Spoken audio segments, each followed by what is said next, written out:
You're listening to the Naked Bible Podcast. To support this podcast, visit nakedbiblepodcast.com and click on the support link in the upper right-hand corner. If you're new to the podcast and Dr. Heiser's approach to the Bible, click on New Start Here at nakedbiblepodcast.com. Welcome to the Naked Bible Podcast, episode 170, Melchizedek, part 3. I'm the layman, Trey Strickland, and he's the scholar, Dr. Michael Heiser. Hey, Mike, how you doing? Pretty good. We're going to finally wrap up Melchizedek, at least short of the Q&A anyway. Yeah, and we've got one more week of voting left, and it looks like Hebrews is going to win if nothing drastic happens. Yeah, that's kind of what I'm expecting, and that's going to affect what we do today, but it sort of looks like a clear winner, but who knows? Absolutely. Well, I'm ready for part 3 if you are. Sure. Well, let's just start with a summary. I mean, we've been through 3 previous episodes. We had part 1A, part 1B, and then, of course, part 2. 1A and 1B were Old Testament material about Melchizedek, and part 2 was the Second Temple literature that was relevant to Melchizedek. And just by way of summarizing a few points that we hit along the way, we talked about how Melchizedek's name and his title was the King of Salem, or Salem, and the location, of course, of Salem was associated with Jerusalem, that the name and that title sort of associate Melchizedek with kingship, obviously, Jerusalem, again, obvious, righteousness, peace, and, of course, priesthood. Those are all sort of ingredients for how the Messiah gets talked about. And so they're factors for what we're going to talk about today with respect to what the New Testament does with Melchizedek in the book of Hebrews in chapter 7. So, there's congruence there. We also talked about how the Aaronic priesthood is cast in Scripture as a concession by God. In other words, it was sort of a plan B because of Moses' unbelief. And we've trodden over this territory before, so I'm not going to make too much of it here. But the priesthood of Melchizedek is a legitimate priesthood. And we will talk a little bit more about that specifically, that idea anyway. But it's consistent with what we've already seen, that, hey, even though we have the priesthood of Aaron, the tribe of Levi, and all that sort of stuff, this other priesthood, the priesthood of Melchizedek, was legit. It's not. This isn't what the plan B was. It was the Aaronic line that was the plan B. And Melchizedek, again, combines kingship and priesthood all into one.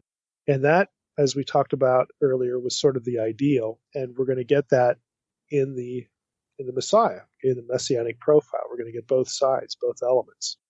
We also talked about the content matrix. This is a term I've used for sort of all the things that kind of glom on to Melchizedek in terms of theological content. So we've got Melchizedek, who, of course, is associated with Abraham, and Abraham's seed, of course, are the Israelites, and one particular seed is going to be the Messiah. Melchizedek is associated with Elyon, the Most High, which is a term that's also associated with Deuteronomy 32. Again, that term shows up in Deuteronomy 32, the divorce of the nations, and of course, the flip side of that is the reclaiming of the nations, which is something that the Messiah would accomplish. So we have that set of data points in relation to Melchizedek. Melchizedek also, because of his association with Abraham, and if we bring Psalm 110 into the picture, we have an association with David in the Messianic dynasty, so he's associated with both of those major figures.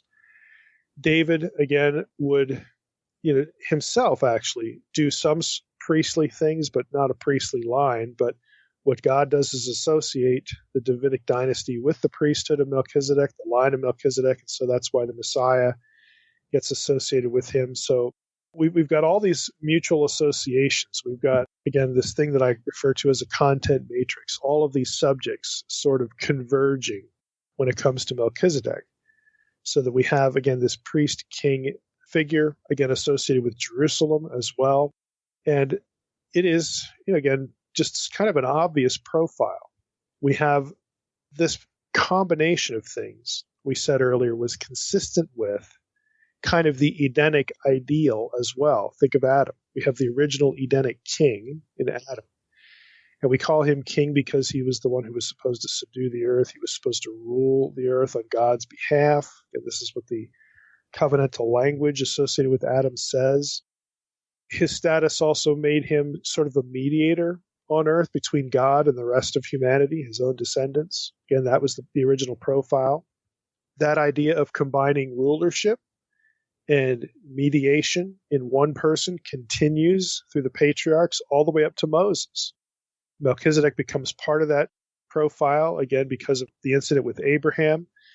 But when you get to Moses, it splits. Again, the Aaronic priesthood is a concession. It's plan B. It's something that has to operate, in the background or alongside because of Moses' unbelief.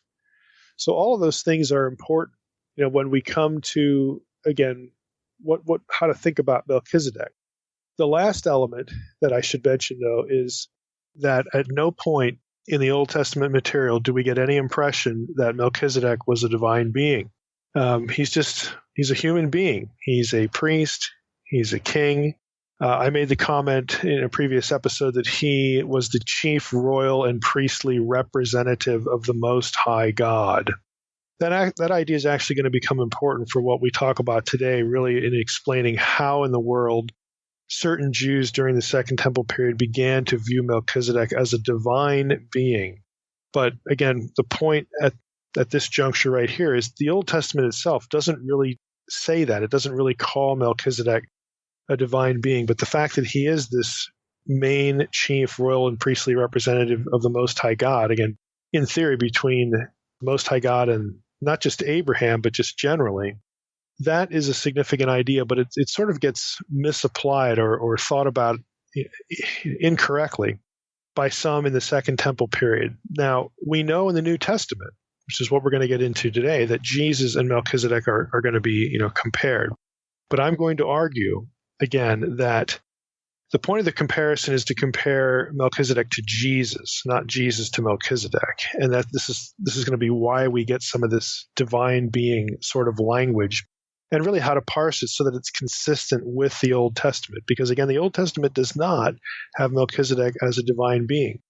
Now, in order to sort of straighten this out and both talk about why this error was sort of made, at least by certain Jewish writers, as a way to both deal with that and then segue into what the New Testament actually does, we need to camp for a few minutes at least on how Second Temple Jewish writers sort of made this association, how they came to see Melchizedek as a divine being.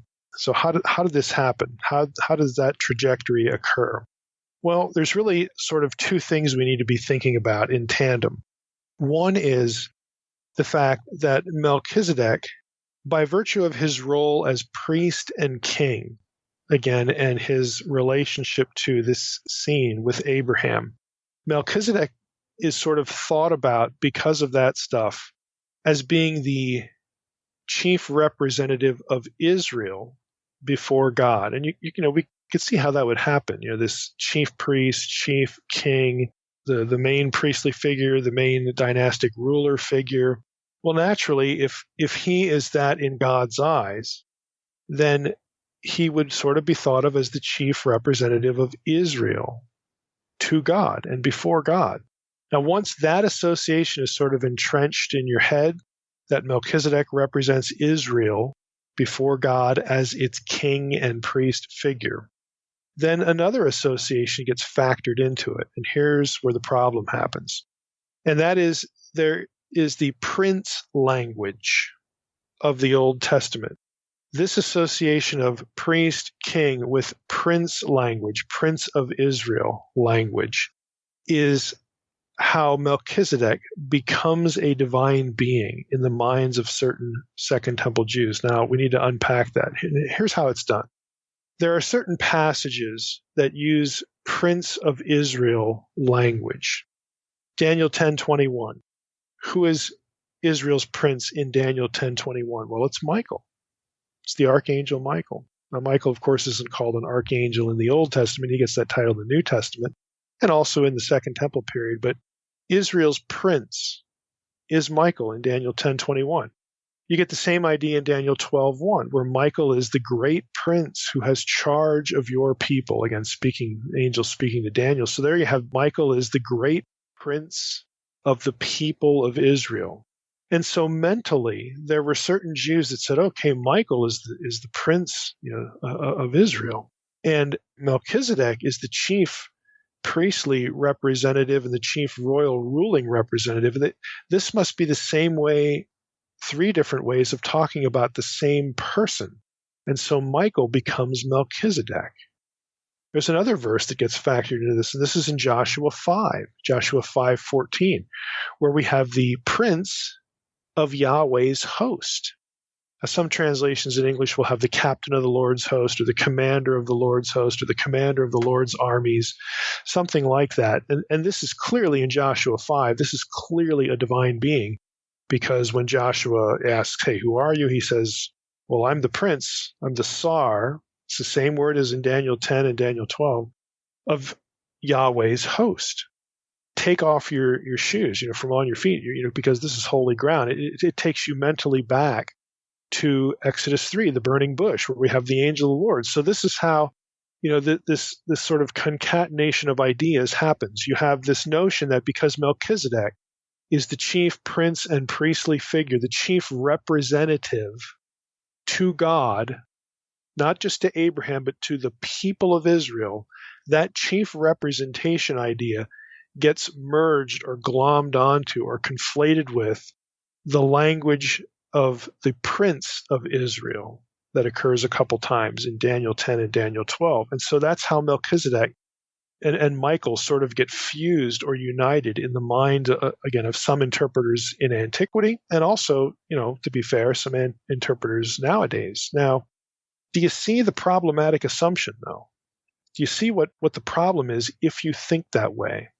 The figure in Joshua 5 is the prince of the Lord's host. He's the prince of the heavenly host. Whereas Michael, in Daniel 10, Daniel 12, is the prince of Israel, which is earthly. They're actually talking about two different things, but nevertheless they get conflated as though it was the same thing. And that's the problem. That's the mistake.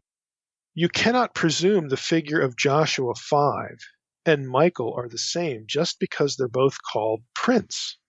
But some ancient Jewish interpreters did, and some modern interpreters do as well now. Now, the identification of the figure of Joshua 5 and Michael is also marred or messed up by the description of Michael in Daniel 10:13. Here's why it's wrong. Here's why this association cannot be the case. On one hand, they're princes of different things. There's a disconnect. Joshua 5, that is the prince of Yahweh's host, his heavenly host. And Daniel 10, Daniel 12, Michael is the prince of Israel, which is an earthly people. So you have that disconnect, but there's another problem. That's Daniel 10:13, the way Michael's described there. Michael is described as one of the chief princes in Daniel 10:13. Now, if Michael is the prince, the commander of Yahweh's host in Joshua 5, if he's that guy, then that commander is but one of the commanders of Yahweh's host, because Michael is just one of the chief princes. So any of those other chief princes that aren't named could have been the captain, the commander of Yahweh's host back in Joshua 5. It just doesn't work. You don't have Michael elevated to a unique position. He's just one of a small group for sure. But if he's one of the chief princes, then the guy back in Joshua 5 and by extension the one in the burning bush is just one of several that hold that position, have that high status. And if that figure is just one of several princes, then you could have had any number, again, at least more than one divine being occupying space with Yahweh in the burning bush. And that is just not the way that the angel of Yahweh is portrayed in the Old Testament. So that's actually a significant problem. Having Daniel's 10:13 tell us that Michael is just one of the chief princes, and he's not, this unique status by himself. Michael is clearly, put it another way, he's clearly not the highest authority in the heavenly sphere. He assists the divine man, quote unquote, who speaks to Daniel in Daniel 10:13, Daniel 10:21. And again, he's just one of the chief princes. Now that divine man, just a little bit of a rabbit trail here, the divine man back in Daniel, who's speaking to Daniel, I think is the prince of the host from Daniel 8:11, and also the prince of princes in Daniel 8:25. And that guy is not Michael. He ain't Michael. That figure outranks Michael, who is just one of the chief princes. And again, the prince not of the whole heavenly host, but he's the prince of Israel. The prince of the host, again, the whole heavenly host of Daniel 8:11, again, is not Michael. And frankly, that prince, the prince of the host, the prince of princes, Daniel 8:11, Daniel 8:25, that guy sounds an awful lot like the guy back in Joshua 5, who is the prince of Yahweh's heavenly host, Yahweh's army. So to sum that up, again, to try to summarize all that, Michael is not the highest authority in heaven under God. He is not the second Yahweh. The second Yahweh figure outranks him. And if that's the case, then Jesus, who is aligned with the angel of Yahweh, who is the second embodied Yahweh, cannot be Michael. And I know, like traditions like Seventh-day Adventists want to fuse Jesus and Michael. There are significant problems to it, especially Daniel 10:13. Michael is just one of the chief princes. I'm sorry, but Jesus is unique. The second Yahweh is unique because he is Yahweh. And I realize I'm using Unseen Realm lingo here. If you're new to the podcast, you need to go back and read Unseen Realm. You need to, the chapters on the word and the angel and the name and all that stuff, because this is where the idea of two Yahweh figures, comes in. This is the Old Testament basis for the later Jewish teaching of two powers in heaven, two good guys, one of which was the lesser Yahweh. Okay. You have that figure, and that is not Michael. And so you have some significant disconnects. And to sort of marry Melchizedek to Michael kind of compounds the problem. You don't need Melchizedek to be Michael or any other divine being to make sense of what the New Testament says about Jesus and Melchizedek. You just don't need it. But a lot of people sort of go down this road because they're thinking, based on what they read in Hebrews 7, that we have to have Melchizedek be a divine being, or else Hebrews 7 is wrong, and there's something going on there. And so, well, who could Melchizedek be that's a divine being? And some people will land on Michael like they did in the ancient world. And then you've got significant problems, because then you've got the captain of the Lord's host back in Joshua 5 being just one of several equal guys in heaven.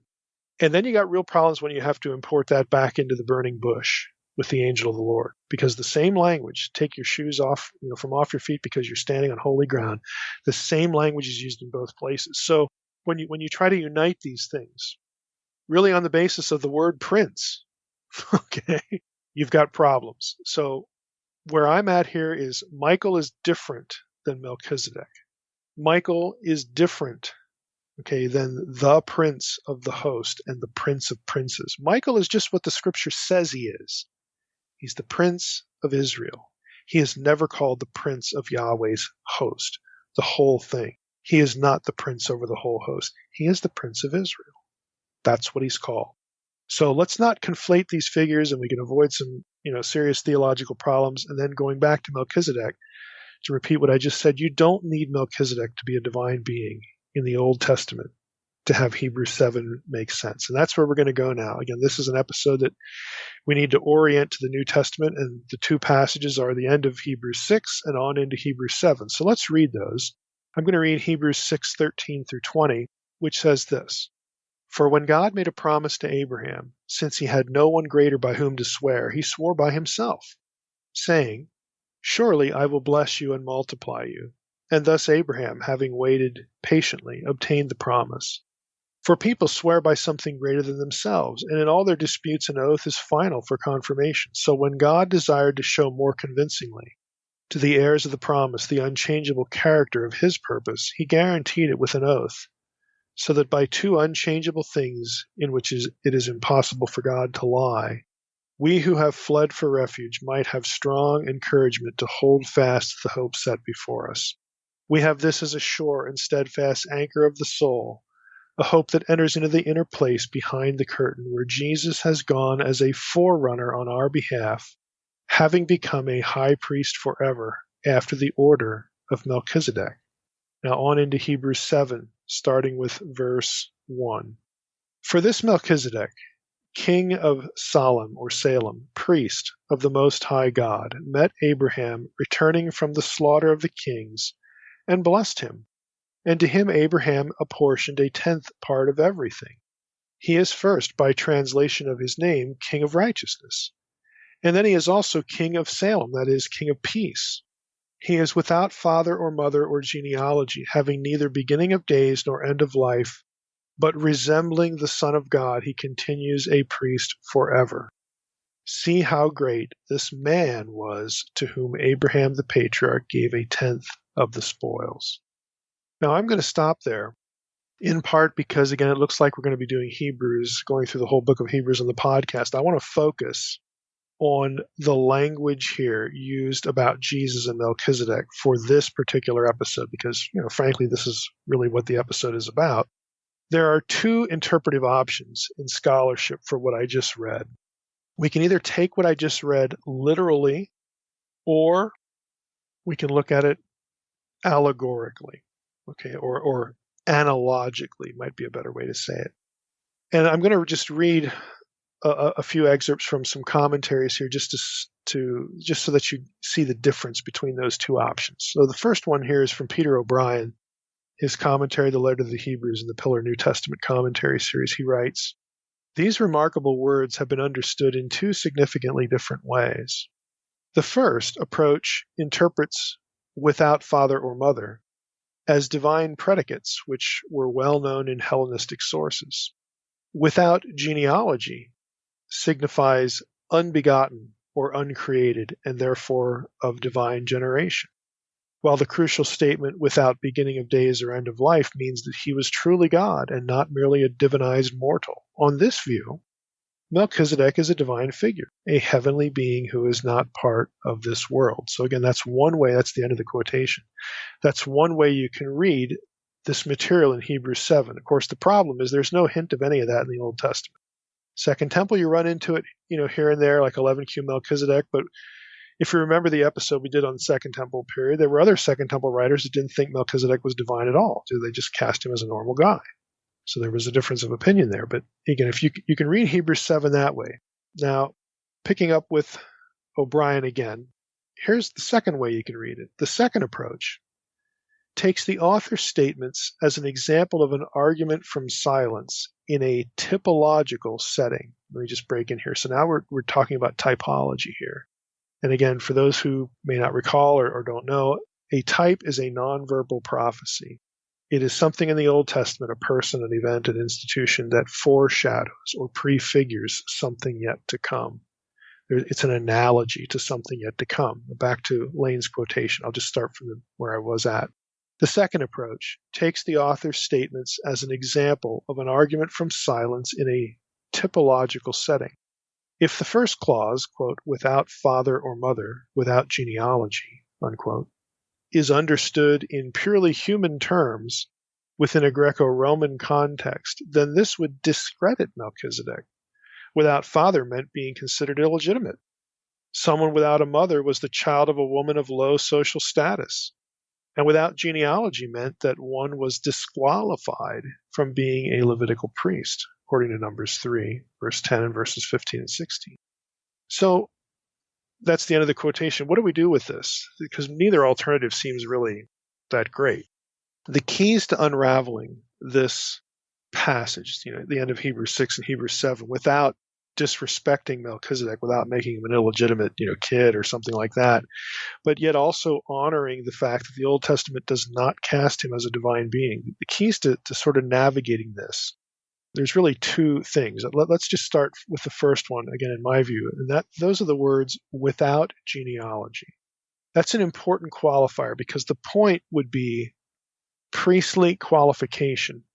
Okay, not having a genealogy does not refer to a supernatural nature of Melchizedek.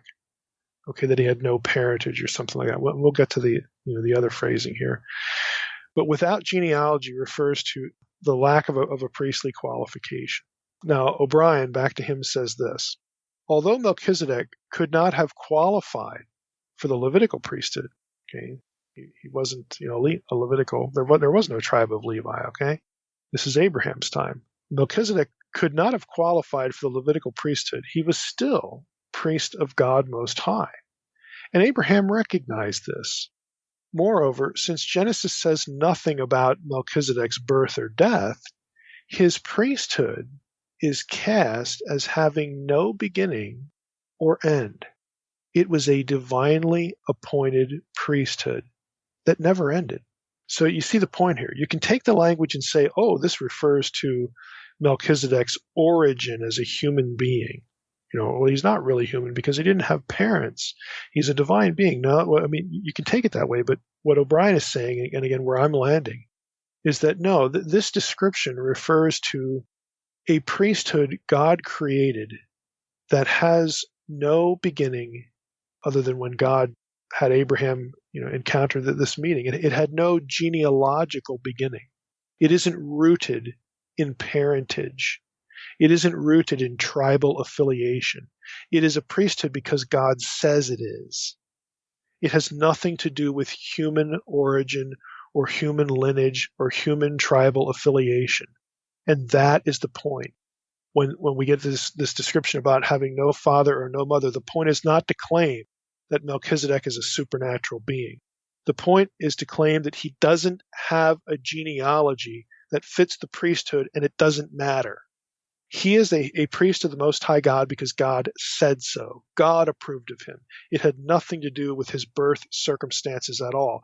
And not only that, by not giving us the father and the mother, by casting it this way, this is, O'Brien's point, by casting it this way, it creates the implication, it suggests that this priesthood has no end to it.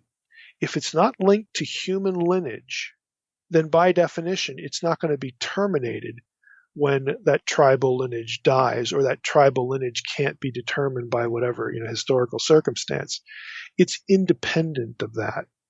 So again, if you read it that way, again, you sort of avoid some of the other problems, and it makes sense in its context. Now, again, if I would summarize this in my way, again, this is me talking here, just by way of summary.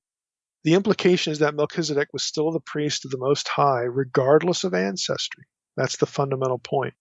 There's no need to worry about Jesus, therefore, not being from the tribe of Levi and still being called a priest. This is a different priesthood, approved by God, one that is cast the way it is because it didn't originate with a tribe, and it's never described as having ended. The Old Testament is silent on Melchizedek's lineage and parentage for that reason. Again, this is the argument. It's silent on his mother and father because his priesthood does not depend on human lineage or tribal affiliation. It is not silent so that we can claim that or think that Melchizedek was a divine being. Now, as such, the physical succession to Jesus of Nazareth is not an issue. We don't even have to have Melchizedek related to Jesus to make the connection with Melchizedek legitimate. It doesn't matter because God has chosen this priesthood. That's why in Psalm 110, when God says to the dynasty of David, you're going to be a priest forever after the order of Melchizedek, God just decided that. That's God's decision. I'm going to make you, son of David dynastic offspring. I'm going to make you a king, but I'm also going to make you a priest. And I'm going to select for the analogy for the legitimacy of your priesthood, this guy Melchizedek, because his priesthood was something I decided. It had nothing to do with physical lineage. So don't worry about it. You are a king and a priest. These are God's decisions. And what it really tells you, in my mind anyway, it really does speak again to the issue that the Aaronic priesthood was sort of an afterthought or a plan B or a concession because of Moses' unbelief. God doesn't let that defeat his template, his ideal, going back to Adam, where you have king and priest in one person. That is still what God wants, regardless of the fact that he made a concession to Moses because Moses just couldn't believe and said, okay, we'll make Aaron, your spokesperson. And, Aaron becomes the high priest. God was merciful to Moses. And that's where we get the Aaronic priesthood. God doesn't need to stick with plan B to get what God wants. God goes back to the order of Melchizedek to merge the office of king and priest into one. Again, God's allowed to do that because he's God. He endorses what he endorses. So we don't need to worry about questions of physical succession for Jesus to Melchizedek or anything like that. This whole thing was dictated by God alone. The silence of the Old Testament creates the impression deliberately that Melchizedek did not inherit his priestly service from a predecessor, and he remained a priest without a successor. His priestly line, in God's mind, is still in place and legitimate. It doesn't depend on a predecessor or a successor. And that's why the Old Testament is silent on Melchizedek's lineage. That's why the writer of Hebrews 7 says, without father or mother, having no genealogy. That's the point. The point is not to paint him as a supernatural being. Now back to O'Brien, just another little snippet from him. He says, consequently, Melchizedek foreshadows the priesthood of Christ at that point where it is most fundamentally different from the Levitical priesthood. In other words, it is a priesthood not dependent on tribal lineage. End of quote. So that, I think, is the first thing that really helps unravel what's going on in Hebrews 7 without making Melchizedek into something he's not. He's not a divine being, and he's not an illegitimate child either. This is how we need to approach it and read it, and it makes good sense. Now, the second item in Hebrews 7 is in verse 3. There's a phrase in verse 3 where we read that resembling the Son of God, he, Melchizedek, becomes a priest forever. Now note the wording. It is Melchizedek who resembles the Son of God. The point is not that Jesus resembles Melchizedek. And because Melchizedek resembles Jesus, his priesthood, Melchizedek's priesthood, is to be understood as being independent of lineage. Again, it's just another way of arguing the same thing. His priesthood is one begun by God and never terminated. And so while Second Temple texts thought about Melchizedek in divine terms, and the reason for doing so was wrong, it was just misguided, the notion is still valid if one sees how the Messiah was a priest according to Melchizedek's priesthood, and that the Messiah, not Melchizedek, was the one who was divine. In other words, the idea that Melchizedek has something to do with a divine Messiah, there's some relationship between Melchizedek and a divine Messiah, that's on target, but not because Melchizedek himself was more than a man. It's on target because Jesus, the son of David, was more than a man. Now, again, that's sort of flipping it on its head, but I'm hoping, again, that you see the coherence of approaching it this way. A different commentator here, Lane, in his Word Biblical Commentary on Hebrews, he talks about a little bit about some of the finer grammatical points in Hebrews 7. And for those of you who have a little bit of knowledge of Greek, I think you'll appreciate this. Lane notes, quote, the events in Genesis have been read from the perspective of the eschatological reality they prefigured. Melchizedek has been assimilated to the Son of God. This is me breaking in now. Again, it's not that Jesus gets assimilated to Melchizedek. It's that Melchizedek gets assimilated to Jesus. Okay, back to Lane.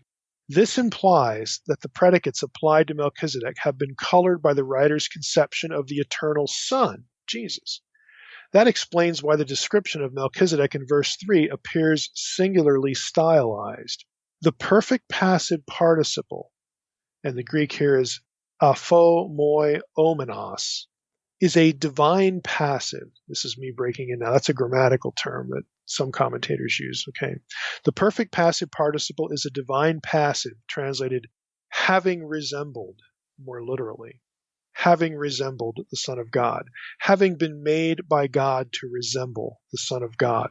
The term presupposes God's appointment of Melchizedek as an illustration. I actually like the word a foreshadowing or a type, an illustration of the higher priesthood that the writer finds in the Old Testament record. The Genesis 14 narrative thus implies the kind of priesthood that was intended by God to displace the Levitical priesthood, namely the service of an eternal priest who exercises his priesthood continuously. It anticipates the appearance of a high priest who does not have any successor because he doesn't require one, unquote. And again, this is what the writer of Hebrews sees. He's looking at Jesus first, and then he's thinking about Melchizedek. He's not looking at Melchizedek and then thinking about Jesus. So we need to be careful, again, how we articulate this, how we read it and articulate it. The point again, is that Melchizedek was made by God to resemble the Son of God who would come down the road. Melchizedek is a type, a prefigurement of the Son of God who would come. This doesn't require Melchizedek be divine any more than we have to see Adam as a divine being, because he functions as a type, a prefigurement of Jesus in Romans 5. Remember Romans 5? Jesus and, the first and second Adam, all that talk. Well, Adam wasn't a divine being. He was a human. Okay, but Adam is a type of Christ. Adam doesn't need to be divine to function as a type of Christ. Well, neither does Melchizedek. Melchizedek was not a divine being in the Old Testament, and he doesn't need to be to do the job of prefiguring the Son of God, who would be an eternal priest, an eternal mediator between God and men. Okay, the writer of Hebrews is thinking about Jesus in those terms, and his mind is taken back to Melchizedek, not the other way around.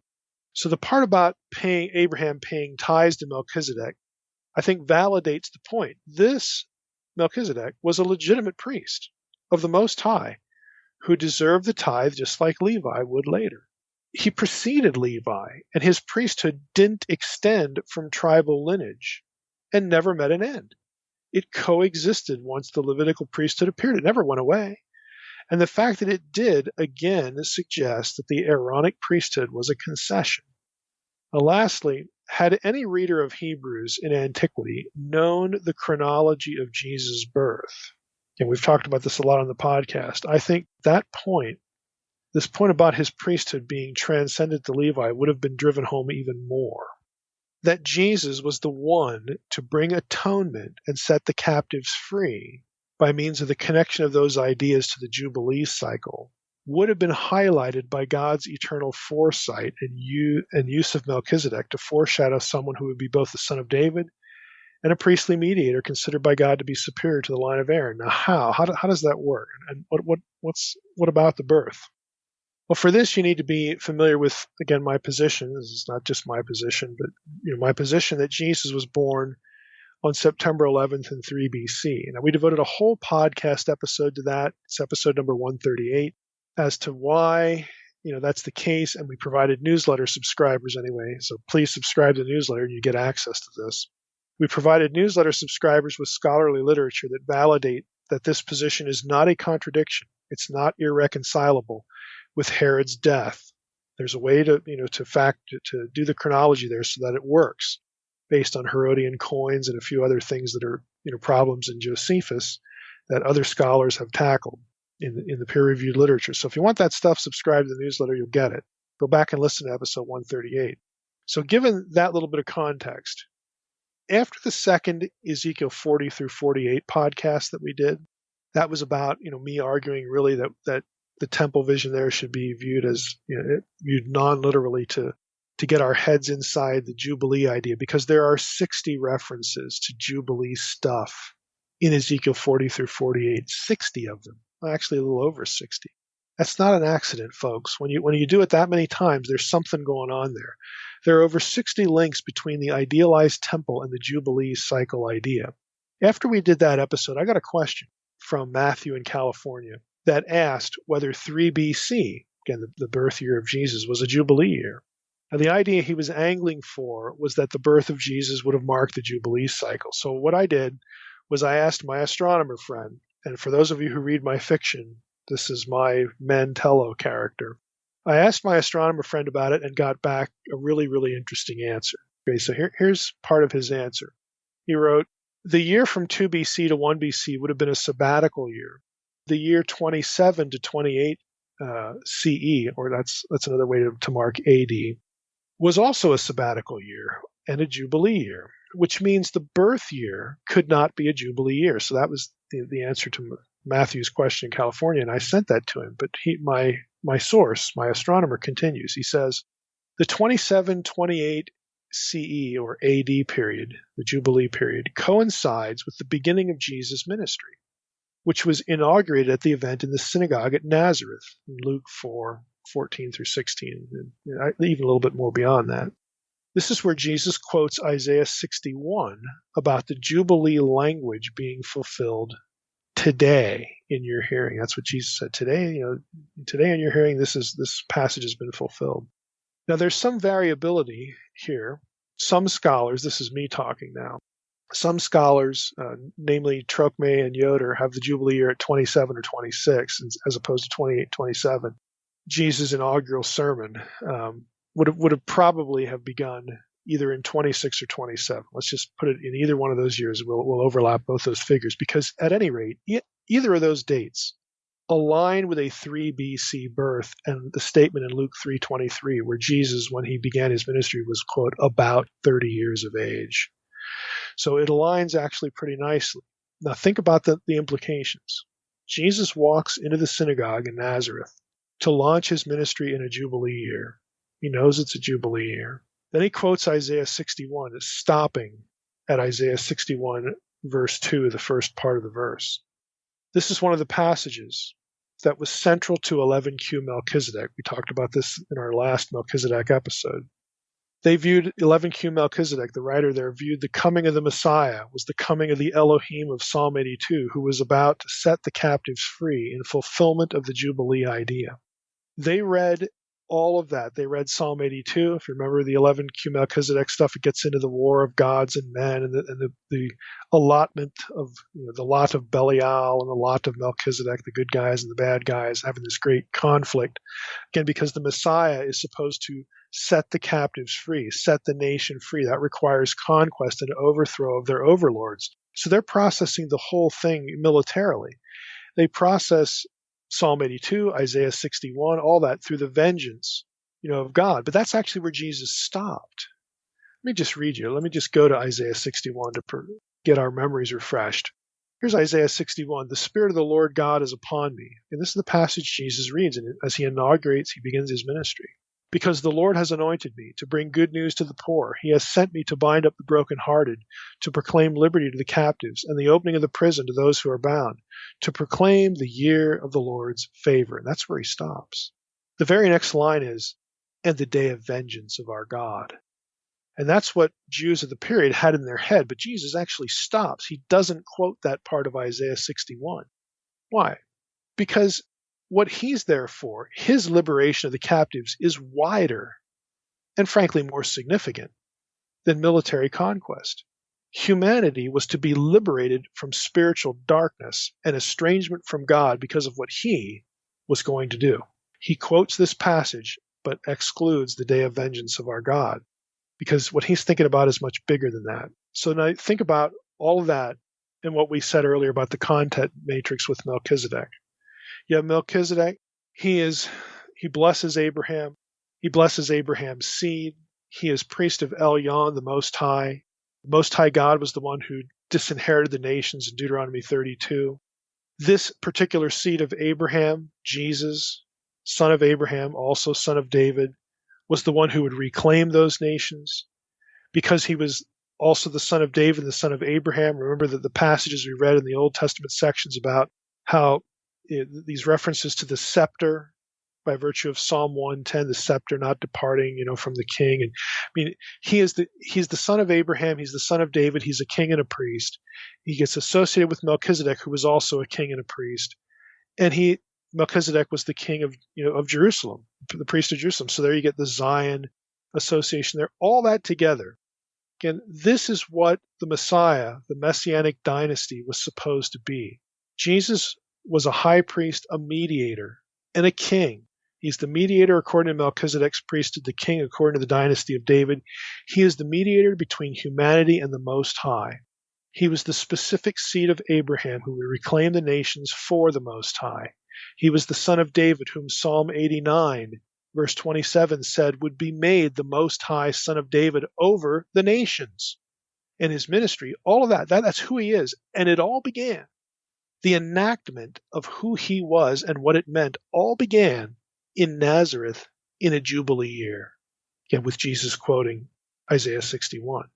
Now that sort of planning, that sort of having all those threads converge and come together in this person, Jesus of Nazareth, if people were aware of that or even part of it, they're going to be looking at Jesus just like the writer of Hebrews did. This guy is superior in every way to the line of Aaron.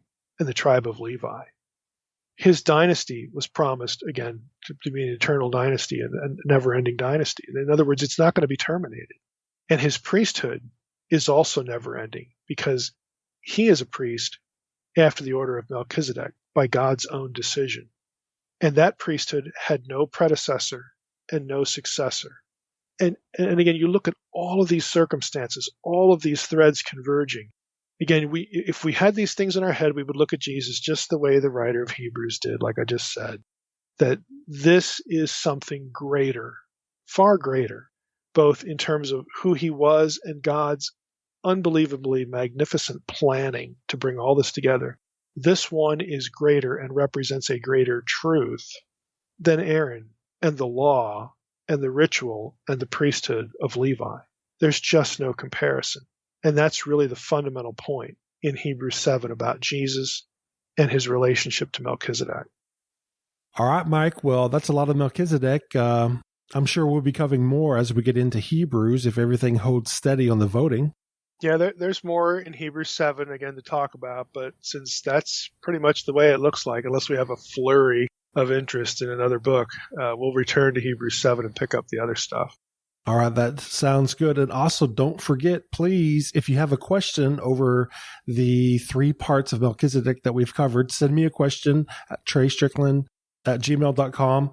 We've got about a week. I guess next week, Mike, we've got a regular QA coming up. And then the week after that, we'll have the Melchizedek Q&A. So that gives people at least a week to get me questions if they have any questions on the New Testament part of Melchizedek. Yeah. But I've already got some questions. We can't answer everybody's questions, so just know that. But we will pick a handful out, Mike, and hopefully that'll add more to the conversation or more. Yeah, somebody's gonna turn over a rock on something. We shall find out. Find out. Yeah, we shall see. All right, sounds good, Mike. We'll be looking forward to that Q&A. And I guess with that, I just want to thank everybody for listening to the Naked Bible Podcast. God bless. Thanks for listening to the Naked Bible Podcast. To support this podcast, visit www.nakedbibleblog.com. To learn more about Dr. Heiser's other websites and blogs, go to www.drmsh.com.